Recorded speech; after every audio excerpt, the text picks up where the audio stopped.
Hey everybody, welcome to this week's Q&As. It's Wednesday evening. I had to record these way early this week, so if you have any questions that you submitted that I skipped over, it was just because they came in after I started recording. Sorry about that. And just a reminder, I usually say this at the end, but any question you have at all, ask wherever it is that you support in the latest Q&A post, because the way all these services work, I can't really figure out what's a new question on an older post. Plus, I really love just kind of scrolling through in real time and having a chat as if we were sitting across from each other at a bar or a coffee shop or something. But anyway, let's jump in and see what we got this week. First up, over on Patreon, Blurry Pixel Games wanted to talk about the Linus Tech Tips video from last week that I had commented on without ever watching. Still didn't watch it. I'm so out of time. I still haven't touched my guitar that I bought a couple months ago, so I really have to pick and choose where I spend my time. But I do think I must have misexplained last week the wrong way, which is obviously 100% on me, and certainly not anybody listening, and obviously not, Linus's problem. But my issue with stuff like this is what happens next. So Blurry Pixel Games said that if I had watched the video, it would have been in better context because LTT covered how USB-C power delivery works and is applicable. It wasn't just a simple USB-C charger to barrel adapter video.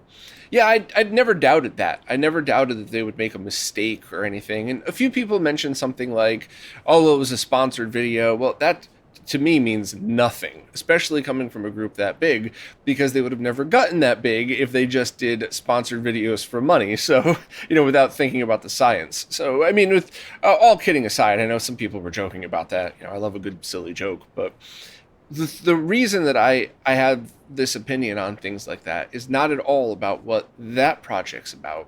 It's about the next project, and it's about how people view stuff like this.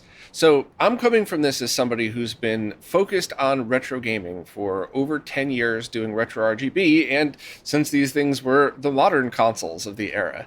And I can tell you right now that somebody is going to get this Frankenstein adapter and plug it into the wrong thing.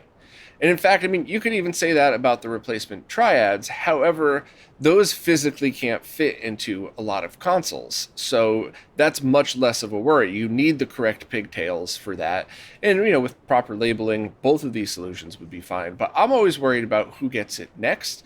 And I'm also concerned with, and I mean this with all the love in the world, nothing bad, but I'm also concerned about the people who speak English as a second or third or fourth language that we are all lucky enough to be able to have as part of this audience, because I'm not smart enough to speak more than one language, so they need to come here and learn my language.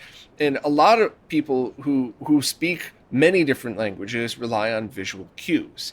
And that's why there's so many things that I over-explain and I show, especially in the higher production videos.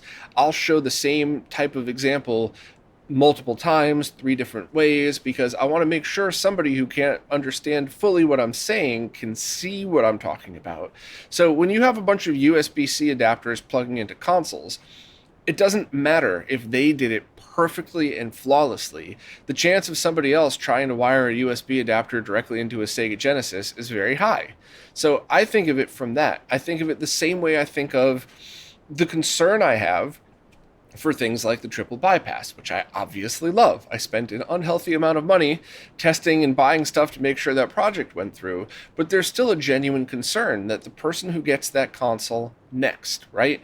Life happens, you gotta trade stuff in, you gotta swap it out, the next person who gets it totally understands, but if that console's still alive in 10, 15 years, and somebody picks it up and plugs in a composite video cable, they're going to get no signal, and they might think the console's broken.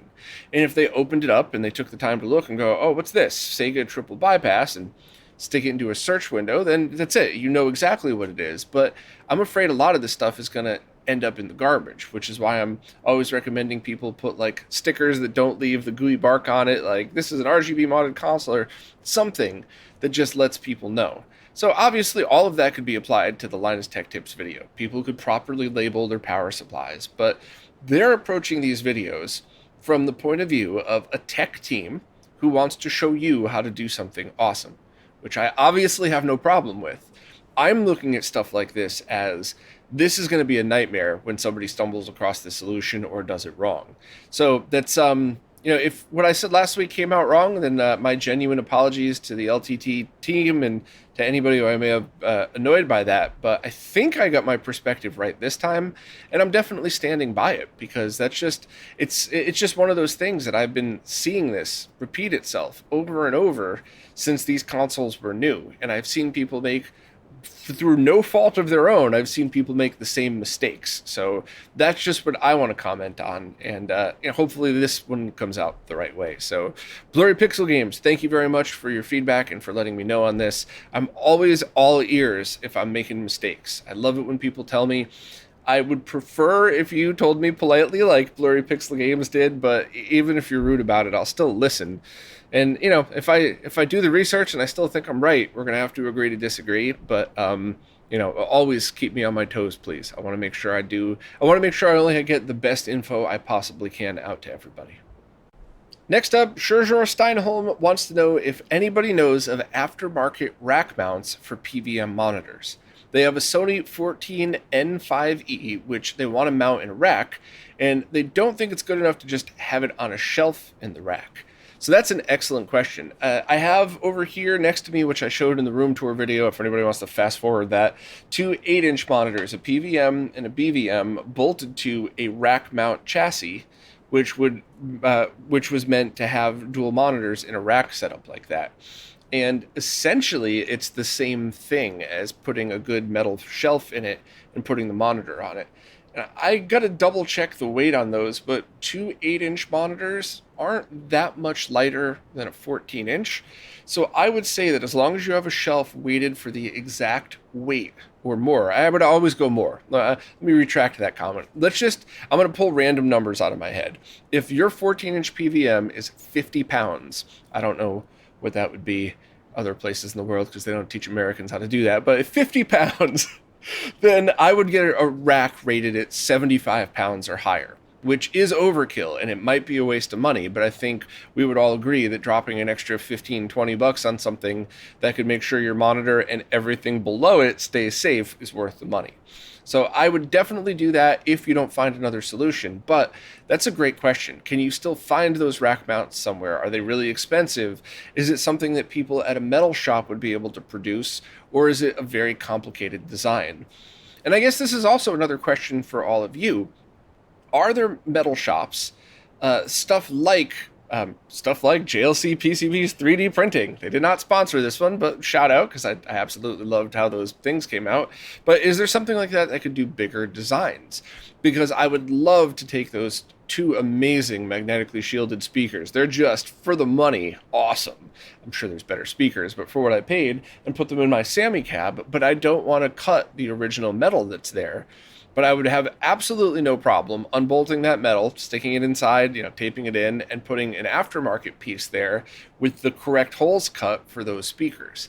And even if it was expensive, even if it was 50, 60 bucks, I would totally just sign into some place, drop the file in, and wait for that to arrive. And I would love to see the same thing for stuff like a dual 8-inch PVM mount. I think that one, I'm sorry for looking off camera for people watching, but I think this one should be fairly easy to recreate. But if it's something way more complicated, like sliding rails and all that other stuff, I think then you're just getting into territory that I wouldn't even begin to guess how to reproduce, and I would think a sturdy shelf might just be good enough. The only other things are, back in my IT days, you just want to make sure the rack and the bolts that you use are all rated to hold the correct amount of weight. Bolts should be easy, because even if the ones that came with it don't support whatever, you could just order them online, go to whatever big box store is near you and get some good ones. But the rails that they bolt into themselves might be something that you want to double check. Maybe those things were rated for 20-pound blade servers with SSDs in them, and you're about to put a 50-pound thing in it. It might actually bend those. So great questions, but if anybody else could help chime in on any of those. Can you get those PVM rack mounts anywhere? What about a place to get 3D printed stuff? Anybody have another solution for my Sammy cab if I want to use those other speakers? Please chime in. I'd really appreciate it. Lewis from Zez Retro wanted to chime in regards to the person who wanted to convert RGBS to composite. They mentioned they were first going to use a GBS control. So Lewis wanted to rub it in my face that I completely forgot to mention that the GBS-C outputs RGBHV, or component video, not RGBs, regardless of 15 kilohertz or 31 kilohertz. So 100% correct, Lewis. I would love to make a snide comment right now, but you nailed it. So you would need two things. You would either need a device. If you're going to S-Video, you could get Linuxbot 3000's RGBHV, so their VGA to S-Video converter, and that's all you would need. But if you were going to use something that was a SCART input on it, you're totally right. You would need something like the HD15 to SCART, or you would need to find a device that's component down. But I don't think that those exist. The opposite does, the Core U, but I don't think you could go from component to S-Video and composite. So thank you for chiming in, Lewis. Sorry to the person who asked that question. I know I kind of forgot that point, but I do really hope that we could test Ivory's external adapter a little bit farther, Ivory from Retro Castle, because I think the eventual solution might actually be you could choose between either RGBHV via the D-sub adapter, VGA style, or RGBs via the SCART, and then have that variable capacitor for composite. Still never, ever, ever going to be as good as composite generated from the console, but I don't think that's what people are looking for. I think most people asking these questions understand the differences like I went through last week. So thanks, Lewis. Appreciate the heads up. Victor is Perfect was curious if that $30 scope would be good enough for measuring pots on disc-based systems, because lasers can be tedious to adjust. I've heard no. I've not tried this myself. I am by no means an expert in dialing in the correct frequencies. And in fact, I've barely even done it. I've mostly just seen other people do it. It's not nearly as easy as you would think. I guess on some consoles it is. I guess on some you could solder wires to certain points and attach your probe clips to those wires, and you should be able to. But others, it's way more complicated. And based on what I've heard, you would need something like the Rigel to do it. Even the middle models between those weren't really going to cut it. And also, just a very quick aside on those scopes, I've had a few people ask me my thoughts on ones that were like 100, 125, same style, handheld, portable ones. And my suggestion, and I am not an expert at scopes, this is just my gut feeling based on quite a lot of testing and years of working with people on this. If you really are looking to save money, start with the cheapest one.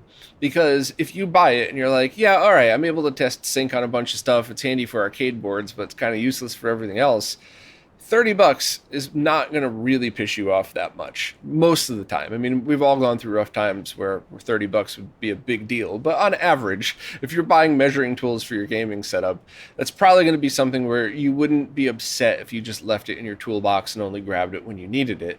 Whereas if you spent $150 on a scope that didn't even do what you wanted it to do, but maybe you took a couple of weeks to try it before realizing that, so now you're past the return period, that's upsetting. So kind of approaching this as if you ended up buying the cheap one and then eventually getting the Rigel, you're not going to be mad that you spent the $30. And in fact, even though I have the awesome Rigel right here, as you've seen in the live streams I've been recently doing, very often I'll grab the little portable one just because it's battery powered. And if I just need to make sure something is within safe ranges, that's beautiful. I'll start with that. And then, if I need to then remeasure on the Rigel, cool. So I think if you're curious, I don't think it's going to work for lasers, calibrating CD lasers on consoles. But for other stuff, if you're kind of back and forth between getting one of the middle modeled ones, maybe just get the cheaper one to start. And the only other point is that Owan scope that I used is kind of a pain because you have to have it hooked up to a computer, but that's going to be total workflow. That might be powerful enough to do lasers. You're going to want to look that up yourself, though, because I haven't tested it with that. But that's a situation where you might be able to save a couple of bucks, actually quite a lot of money, from getting the Rigel. But the downside is you're still tethered to a PC, which might not be that big a deal. So the stuff like that might be worth looking into if it's important to you. I'm only talking in the context of those cheaper portable battery powered ones. I don't know if you're going to get as massive of an upgrade going from the $30 one to the $150 as you would going from the $30 one to the Rigel. So hopefully that all made sense, but if I just confused you more, please let me know. Question from Lou from Lou's Retro Source. Awesome. We got two awesome YouTubers here asking questions today. I usually direct some of these your way, Lou, so let's see what you got. Lou's got a question about RetroNAS. They've been waiting for a Docker container, but that looks like it's going to take a while. So they're just going to set up a virtual machine on their UnRAID server. which is exactly what I use, so that's an excellent solution. Their question is, would it be easy to migrate a RetroNAS install to another machine? They would eventually like to switch to a Docker container when that's released. So there's a couple of different answers to that. First, I believe that Sork had implemented a backup and restore feature for the settings. I haven't used it because I haven't had time to test, but if that's all in there, if it's still something that people could use, and not in like a private beta, I mean, then all you would have to do is back up your settings to a file, and then if you were to do something like move from the VM to a Docker in UnRAID, you should just be able to restore your previous settings. And then even if it has to re-download everything, I mean, you press a button and walk away and it re-downloads everything based on your previous settings. So that would be fine. And then you would just have to repoint it to the same location on your server. So that's just going to be a little bit of tweaking in your UnRAID settings. Now, if you're talking about, I have an UnRAID server and I want to get a Synology NAS, and whenever the Docker container is released over there, then you're going to have to migrate everything over. So what I would then do, I would do the same thing about backing up and restoring, if that's even available on the Synology, because just a quick aside here, if you have one of those QNAP, Synology, Drobo, whatever, the little NAS boxes, like a mini computer with a bunch of drive bays in it, you could install Docker containers in order to have different kinds of plugins and stuff. But in order to port RetroNAS over to those, each component is most likely going to have to be its own Docker. So it wouldn't be you load up RetroNAS, then go into that interface and download stuff. You would download RetroNAS's version of SMB, RetroNAS's version of this, and have each one. So you might not be able to do the backup and restore unless you're going from a PC solution, whether that's Raspberry Pi, virtual machine, whatever. So if you're talking about going to a Docker like in a dedicated NAS box, you might not be able to do the backup and restore settings, but that would just mean that you would have to manually install each component again, which is easy and just time consuming versus press a button and walk away. But then you would definitely have to take the files. I want to be careful what I say here. If you're going from one existing solution that's not moving to another, you would have to copy files over to your network. If you were in a situation like you were going from one PC to another, you would be able to just move the hard drive. But in the context of Lou's UnRAID server, then I don't think you could do that. But what I would say is that I was wondering if there was going to be any downsides of running RetroNAS as a VM, and I was kind of hesitant even to try it out at first other than just for testing, and I eventually did just months ago now load that up, and that's been running flawlessly on my UnRAID server. So I think that there might not be a reason to change unless extra features were added, or unless, like I said, you're physically going to a different machine. So for anybody listening, not just Lou, who's kind of in that same situation, if you're running UnRAID, loading up a VM on this and just following some guides should be pretty easy. And now that I say that, did I ever post that guide on RetroRGB? I gotta look it up. Dustin did a guide for that, which is how I did mine, and I don't remember if I ever posted it. So I'm going to go right now after answering your question and check with Dustin. So, hey, check RetroRGB this week. Maybe there'll be a post that I should have done 6+ months ago on there. Next up, Quantum Guitar just picked up a Sony PVM 1340 and had a bunch of questions about that. I read the entire post. I just want to skip to the answers just because it'll probably be easier to explain. But first of all is sync. I am 99.9% sure that PVM could accept anything. Composite video S-Sync, Luma S-Sync, 75 ohm C-Sync, and TTL level C-Sync. So basically anything that's not separated horizontal and vertical sync. Please check a manual on that just to make sure and check out its voltage tolerances. But I've owned a couple of those and I don't think there was a worry about that at all. So double check, but that should be fine. That also means that you could plug basically anything into it, so you don't need to worry about any kind of sync filtering. Just get a cheap, passive SCART to BNC cable. And remember, those are directional, so you want to just make sure to set that up properly. But that's it. It should work perfect. Next, when using an AV receiver with the RetroTink 5X, do I run my analog audio through the 5X, or have I tried directly running it into a receiver that might have their own kind of bypass option, so when not using any of those other Dolby surround stuff. So depends where I'm at. If I'm down here in this setup, I would absolutely skip everything and go directly into the amp to use my analog bypass setting. I word vomited that this week in the video I posted, as well as be able to enable things like all the Dolby Digital and all that other stuff. Now, whether your receiver would be able to decode Dolby Pro Logic through the Tink would have to deal with whether you could manually force a mode when an HDMI signal is inputted. Mine does without any problems.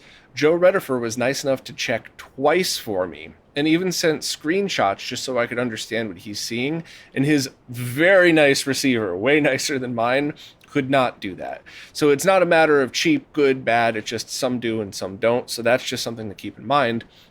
However, I never use my Tink down here except for, of course, capture and live streams and stuff. I only use it upstairs on my OLED TV with a 2-channel setup, which I'll have a video on that at some point in the next couple of weeks, probably first week of January. But for that setup, I run it through the Tink because while it's not the world's best analog to digital converter, and as we all know, you could spend thousands on ADCs and DACs if you really wanted to for audio, it does a great job. There's nothing wrong with it. I wouldn't do MD Fourier measurements through it, but that's a completely different use case. So if you're talking about just using it, I think it would do more than a good enough job. So for your personal setup, I would say skip the Tink and go directly into your receiver, because if you have a really nice receiver, then you might have separate modes available for analog sources that your ears could potentially prefer. I guess a good analogy, if anybody's ever listened to Genesis audio unfiltered versus filtered, or if you get your audio from a Sega CD's RCA ports versus the DIN, there really isn't a right answer. It's what your ears prefer.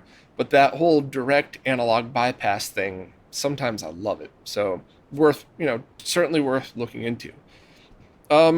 Moving on, they were thinking about running the RetroTink 5X at the same time as the PVM. So that's very easy. As long as that PVM has inputs and outputs, which some don't. I know the 8 inches don't. They're too small to have all those ports. But I think all of the 13s and 14s do. And if that was the case, all you would need is go into the PVM with that same exact SCART to BNC adapter, and then get a BNC to SCART adapter with obviously a plug on the end, not a receptacle. And remember, those are directional. That's why I said it in that order. But then, just run it through the PVM. Your PVM does not have to be on in order to run it. And then just go right into the Tink. Just remember, though, what goes in comes out. So if you have some crazy wired console that was improperly botted that outputs TTL through the SCART pinout, then you could potentially harm your RetroTink. But it sounds like you have everything in order. I mostly said that for anybody else listening. So that's a perfectly good solution. If you don't have the ability to do that, though, maybe your model doesn't have the outs, maybe they're broken or something like that, you would have to find some kind of powered splitter that could manually take the signal and split them to 2. The G-SCART is where I always go for that, but that's a lot of money to spend if you're just looking to split the signal. There's a few other devices out there that I've seen that I have not personally tested. Voltar had an open source project out there that I don't know what the heck happened to that. So we might have to swing back around and ask somebody to make a run of those or something. But there's a few other cheaper solutions out there. And you could try to manually wire something like using an Extron RXI, but then you're going to have to worry about sync voltage levels. So I guess I would start with your monitor. And if that doesn't have outputs that work, then let me know and we'll continue this conversation in the future. They're also a big fan of the 240p test suite, and they like tweaking things and calibrating it, so do I have any advice for doing so? This is a cop-out answer, but my honest, genuine answer is subscribe to Steve Retrotech on Patreon and just go through and watch all of his videos. I think all of his videos are free on YouTube anyway, but I think he likes to help out his Patreon subs anyway. So if you run into any issues, he might be able to help out with that. But Steve's been nailing it with all those videos. So I would point you in his direction for advice on that, because I love and appreciate this technology, but I just don't have time or patience to calibrate. It's been a long time since I've actually sat and tried to calibrate one. So I would be the worst person to ask at this point. And lastly, they say this model uses a black tinted Trinitron tube, where the more advanced versions offer a super fine pitch Trinitron picture tube. Do I know anything about the difference between the two? No. The only thing that I would say is that the smaller the CRT you have, the more the lines, the TVL, are smushed together, which means by default you get a sharper picture just by using a smaller tube. This is something that anybody that grew up back in the day remembers, because, your giant 27-inch TV that your neighbor might have is pretty impressive when you walked in the room back in the 80s. But then when you kind of get up close to it, and you realize I could have just sat closer to my cheap 13-inch and it would have been a little bit sharper. So, all kidding aside, though, I mean, that is very true. The smaller you get, the more they're smushed together. So you might not really have to worry so much about the tube difference. And I think what would be a much bigger concern is just quality of the tube. And I'd be willing to bet, and I might be full of shit, but I'd be willing to bet that if you had one of the more advanced versions that was old and kind of beat up versus the supposed not as good one that was near new, there would be hands down no difference. The one that was supposedly not as good would be way nicer to look at. Just my guess there, but I just wanted to answer honestly, as always.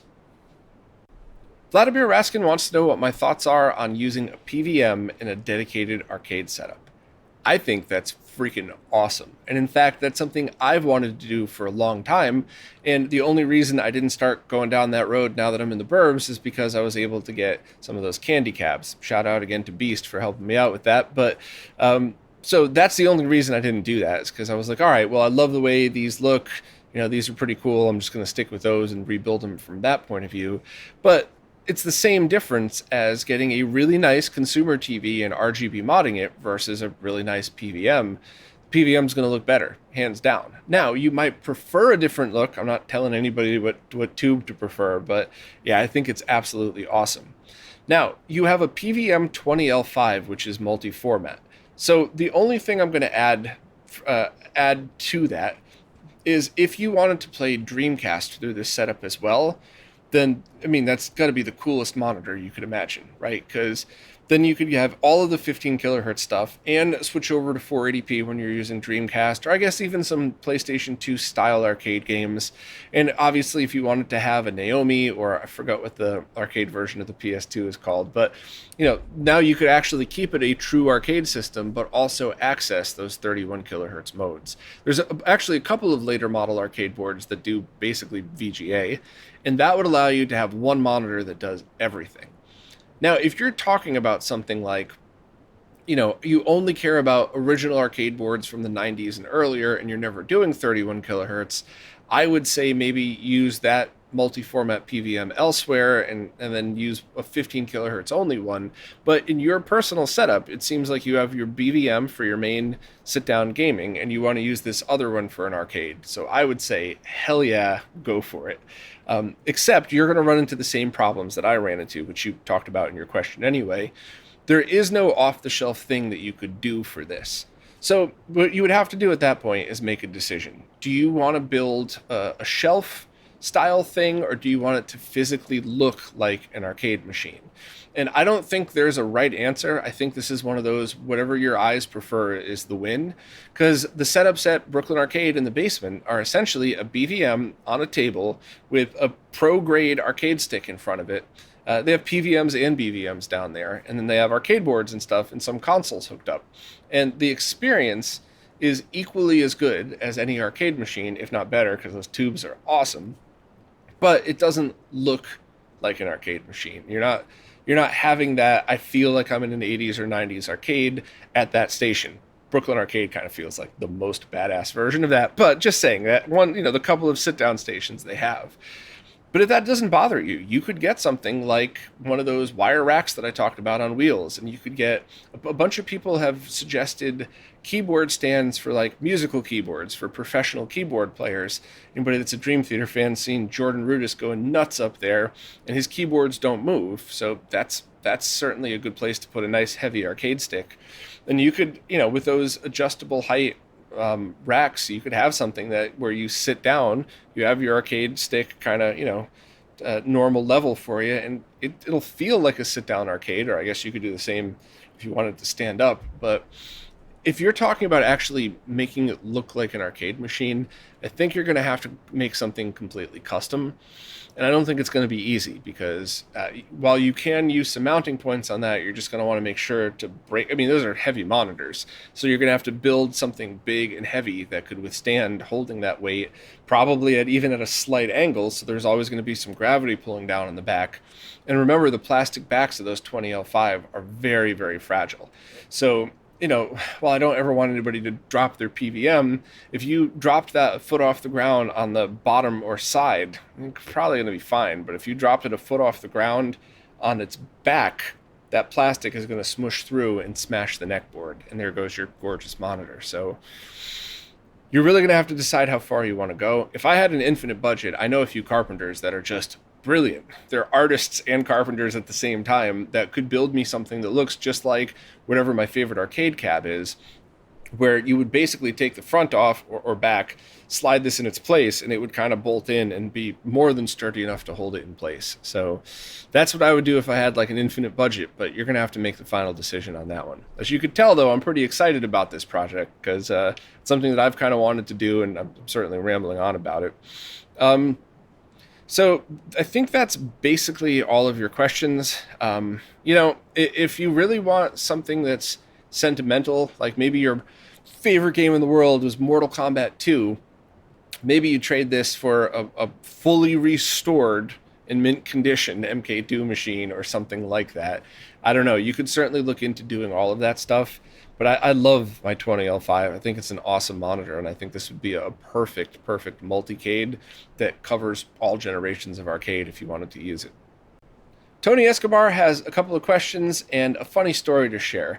They've been working at this place for a while now, and at the same time that they've been working there, they've been searching the internet to get a CRT, and they realized that there was one in their office, a Zenith Healthview CRT with a separate matching DVD VHS combo. And once they realized, like, oh crap, maybe what I want's this thing right there, they asked their IT department for it, and they gave it to them. So always keep your eyes open. Those CRTs that I've gotten the past couple live streams I did, my friends who work at schools have found them in like closets and have basically just said the same thing. Hey, could I have this? And they're like, yeah, get it the heck out of here for us. So you could score good quality CRTs that way. But Tony, you're going to have to do the same thing that I ended up doing on both of those, is get it home, kind of look at every marking on it. Look for serial numbers, look for model numbers, look for specs. And then you probably are also going to want to pop it open and look for a model number on the tube. Now, like I always say over and over and over, you could die working on CRTs. Probably not going to, but the chance is not zero. So unbolt it, very carefully pull the plastic back, look in with a flashlight, don't touch anything, treat it like it's radioactive and you'll be completely safe. Just don't go sticking your hand in there. And look for model numbers on the tube itself and see if you could somehow get it open in a way where you could take a picture of the chassis, the circuit board that's connecting everything in there. And between all of that, you'll definitely be able to find out exactly what it is. There's an excellent chance that unless somebody accidentally scraped off the model number sticker, that you can get all of your info from there. But at the very least, like those tubes that I just opened up, I found out that one of them should probably be the perfect fit for the Sammy cab. And then I picked up a fully restored chassis for it, which is a project that I'll probably have to get to in the new year. But basically a free, barely used CRT from a school is now going to essentially be a near brand new arcade monitor for me. So, this is, I told that side of the story just to kind of remind everybody, like, even something that doesn't work anymore might not be junk. It's a lot of work to figure that out, of course, but keep your eyes open for a good quality CRT here and there. But also just kind of look for any information you can on it. Hopefully it's like a rebranded something, Sony PVM, Ikegami, whatever else. But even if it's a consumer CRT with a fancy medical grade sticker on it, you might still have a pretty awesome monitor there. The only other thing too is double and triple check the inputs on the back, because one of the ones I got had an S-video port that was kind of like buried in there. And I didn't notice it in the first glance. So check all the ports. And to be honest, if you find that maybe it's got a custom RGB connector, you might not have to do any mods to it at all. eventually you're going to have to recap everything with capacitors in it, but you might be able to just use it as is. So congrats on the find. And, if you don't mind, let me know what you find out about it, just because I love CRTs and I'm interested in that stuff. Couple of power related questions from Oliver Clare, who, by the way, just shout out to Oliver and all of the badass work he's been doing on the wiki. Much appreciated. Whenever you do work on a project like a wiki, it's very often a thankless job because you have all of this awesome info on there and then people just use it. And we're all so used to just going to Wikipedia, it's very easy to forget that somebody took the time to do that. So thank you, Oliver. But moving along to the question. Oliver was wondering, now that I've gotten the CRT wall mostly set up, how am I doing power management? I'm not.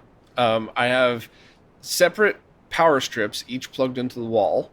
I think I only have one power strip plugged into another, which I never ever like to do, but the second down the line has all stuff that doesn't matter, USB chargers and, things that you're not going to really see a huge decline if you have some kind of power issue with it.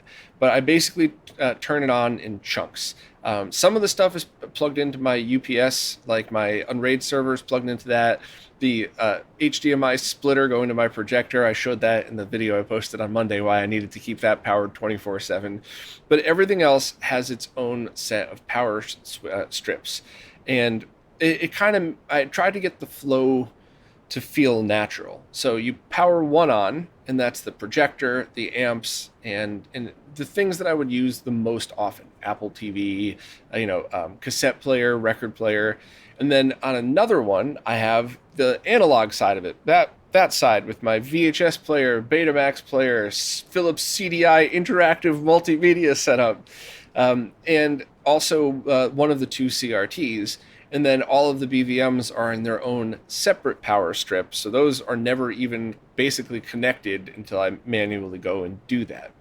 So having it separated like that made sense for me and my setup, but that does not sound like it would make sense for yours.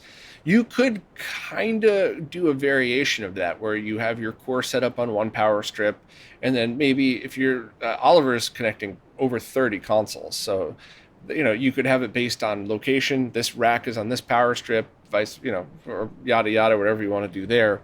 But it almost seems like you would want powered networked power strips. So stuff where each individual plug could be assigned its own name. You need an app on your phone or PC to log in to power these on and off. And for my personal setup, that would drive me crazy. Because right now, if I'm listening to music or or watching a Blu-ray and I want to switch over to play a video game, I just walk over and I press a button and that's it. As opposed to opening up your phone, opening up the app, connecting, doing all of that. But if you're talking about 30 plus consoles, that might be easier and pretty cool at the same time. They're not cheap, but I guarantee if you do some poking around, you could probably find cheap versions. So maybe the one out there that's the pro level version where you could plug 100 things into it's 10 grand or something, but maybe they have a couple of at-home versions that you could plug into where you could, from your phone or any network, of course, you could power off the entire strip, individual ports, whatever you want, so that way you don't have to worry about location. You just wire everything in wherever it goes. But kind of take a look at that and definitely let us know your solution, because I think that's something that is scalable, because I'm sure there's people with a similar setup to mine that would love an app and think I'm stupid for wanting to have to get up and walk over and press a button. And that's cool. There's many different right ways to solve it, but I'd be interested to see what you kind of land on. Also, they were thinking about scenarios where they could possibly overload their gaming room's power circuit. And the highest load scenario they could imagine would be a 4-player LAN party. So 4 consoles, 2 flat screens, and 2 CRTs powered on all at the same time, which would also mean 4 switch boxes, 2 Extron crosspoints, 2 upscalers, and a couple of DACs all powered on at once. I don't think that would be an issue. I could be wrong, and you're definitely going to want to check full power consumption. You might want to get one of those little adapters that I showed the other day. I'll put a link in the description, just because when I talked about that, it was actually a couple months ago now, but I had a buzz and I saw something on Amazon. I was like, oh, $20, let me buy this thing. And I thought it was dumb until I started using it. But you plug it into the wall, you plug your device into it, and it shows you how much power it's drawing. And I've used it so much now, just some curiosity, some to actually calculate things. I just think it's such a worthy tool to have for people that's worried at all about power. So maybe try one of these things and just kind of give your own measurements of like, okay, this console and this is a total of X amount of wattage and X amount of amps, and I'll do it individually one at a time. So you add all four up and it gets to this number, and I'm going to add some more to that just as a buffer. Like, you might actually be completely fine. And the other thing too that I think Steve from RetroTech's been showing is CRTs didn't draw nearly as much power as people would have imagined. And I understand the visualness of it, right? It's this big, huge, heavy thing, and you power it on, and it goes boing, and it sounds like, it sounds like a nuclear reactor starting up. I'm being a little bit crazy here, but I think anybody who recognizes that would understand what I'm trying to make you visualize, and that it sounds like something big and powerful. But I distinctly remember when the early plasmas came out. I think in 2006, I asked my boss to borrow one so I could do some testing at home for one of the projects we were working on. And of course, I made it my main living room TV for a while, because if I'm having it at home, why wouldn't I, right? So I hooked it up, and the next month, my power bill went up. And I thought, no, that's got to be a coincidence. Maybe there was a couple of really cold nights or something. And I used it for like 2 or 3 months, and then switched back to my Luva Articos 30-inch CRT, and my power bill went back down. So I think CRTs don't take up as much power as people might imagine at first. Certainly flat panels don't as well, depending on the size. So that's just something that you're going to want to double and triple check just to make sure that everything adds up to itself. If you have something that draws a ton of power, you mentioned a very high output PSU on your computer, you might want to consider a different solution for that. Maybe plug it into a different plug that has its own circuit breaker, which is a little crazy, except Oliver's building this room from scratch. So with the walls out and the ability to easily run wire, I would say that's one of those crazy things where you might want to do it, because it's always context, right? If somebody told me that the right way to connect my PC would be to tear apart my wall and ceiling and rerun all new wires over here to get a dedicated setup, I'd say you're nuts. There's no way any normal person would do that. But if you're building a place, or you're even rebuilding a room and the walls are already taken apart, how much would it possibly cost to run a dedicated port? Couple of feet of or a couple of meters or whatever of power cable, a circuit and the circuit breaker, and just run them alongside the wall. It's like nothing compared to what it would have cost. So maybe now's the time to drop an extra one in just for your PC, and maybe even connect some kind of UPS solution up on your circuit breaker. My buddy Phil did something like that, and I can't remember the one he got. It's really expensive, but if you're dropping cash on this, and it's going to be like your forever room, who knows? Maybe that's something you'd be into. But all awesome questions, and it's such a cool setup. I can't wait to hear about it when it's done. Well, that's it for this time. As always, thanks to everybody who participates in these things, and of course, and especially thank you to everybody who supports in any way, because it is you who is keeping all of this craziness alive. The website, the YouTube channel, the podcast, the Q&As, all of the crazy research that I hopefully have been doing enough live streams to show you kind of a glimpse of what goes on behind the scenes. So thank you all so much. I really appreciate it. And I should probably see you next week. I'm still kind of pulling out of some craziness, good stuff, but I might have to skip next week, but I think everything's going to fall into place. So hopefully I will see you all next Thursday night, Friday morning.